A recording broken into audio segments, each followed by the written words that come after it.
सुप्रभात मेरे प्यारे बच्चों। आज हम लोग हिंदी 2 में पाठ 4 जिसका शीर्षक है ईमानदारी का फल पढ़ेंगे। तो आइए बच्चों शुरू करते हैं। सबसे पहले हम कठिन शब्द देखते हैं। लकड़हारा, कुल्हाड़ी, चांदी, ईमानदारी। आइए अब कहानी शुरू करते हैं बच्चों। एक लकड़हारा एक दिन वन में नदी के किनारे लकड़ी काट रहा था। तो एक लकड़हारा था जो कि एक दिन वन में गया, और वन में क्या था? नदी। तो उस नदी के किनारे एक पेड़ था। उस पेड़ का वो लकड़ी काट रहा था। जैसा कि आप इस चित्र में भी देख सकते हैं, ये नदी है, उसके किनारे एक पेड़ है, उसी पेड़ की वो लकड़ी काट रहा था। अचानक उसकी कुल्हाड़ी नदी में गिर गई। वह वहीं बैठकर रोने लगा। उसी समय एक साधु उधर से जा रहे थे। साधु ने लकड़हारे से रोने का कारण पूछा। लकड़हारे ने कहा, मेरी कुल्हाड़ी नदी में गिर गई है। तो क्या हुआ बच्चों? जब वो लकड़ी काट रहा था तो उसकी कुल्हाड़ी जो है नदी में गिर गई और वह वहीं बैठकर रोने लगा। तो जिस समय वो रो रहा था उसी समय एक साधु उधर से गुजर रहे थे। तो साधु ने लकड़हारे से पूछा कि तुम क्यों रो रहे हो? उसके रोने का कारण साधु ने पूछा। तो लकड़हारे ने कहा कि मेरी कुल्हाड़ी जो है वो इस नदी में गिर गई है। कुल्हाड़ी के नदी में गिर जाने की बात सुनकर साधु ने पानी में गोता लगाया। तो जैसे ही उन्होंने ये बात जो है लकड़हारे के मुंह से सुनी कि उसकी कुल्हाड़ी नदी में गिर गई है, तो साधु पानी में गोता लगाने के लिए कूद गए।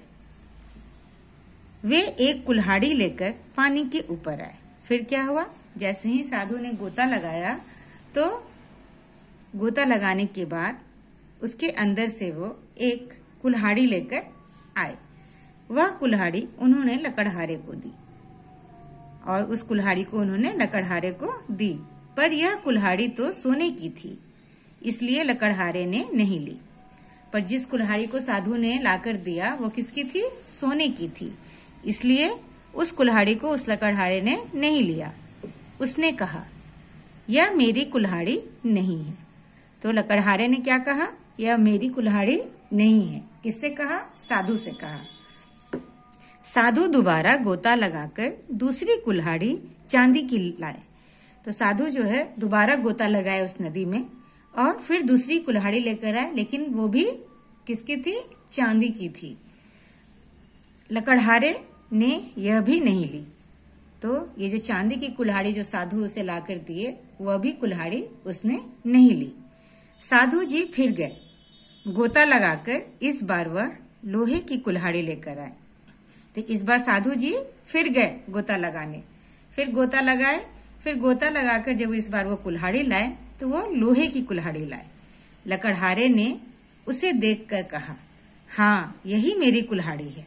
तो उस कुल्हाड़ी को देखकर लकड़हारे ने कहा, हाँ यही मेरी कुल्हाड़ी है।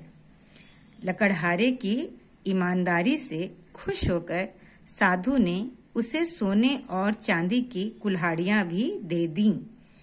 तो क्या हुआ? लकड़हारे की यह बात सुनकर साधु बहुत खुश हो गए कि इसे कोई भी लालच नहीं है, वो बहुत ही ईमानदार है। तो उसकी ईमानदारी से खुश होकर साधु ने उसे सोने और चांदी दोनों की कुल्हाड़ियां भी दे दी। ठीक है बच्चों, तो इस कहानी से हमें क्या सीख मिलती है? तो इस कहानी से हमें यह सीख मिलती है कि ईमानदारी का फल मीठा होता है। क्यों? आपने देखा ना इस कहानी में लकड़हारे को पता भी नहीं था कि वो साधु जो है उसे सोने और चांदी दोनों कुल्हाड़ी उसे दे देंगे, लेकिन वह बिना लालच किए उसने साधु से सच कहा कि उसकी वह कुल्हाड़ी नहीं है, उसकी कुल्हाड़ी लोहे की है। तो वह अपना कुल्हाड़ी देख करके खुश होकर रख लिया। बाकी उसे कोई भी लालच नहीं था सोने और चांदी की कुल्हाड़ी को देखने के बाद भी। इसलिए साधु उसकी ईमानदारी से खुश होकर उसे वो दोनों कुल्हाड़ियां भी जो है इनाम के रूप में दे दिया।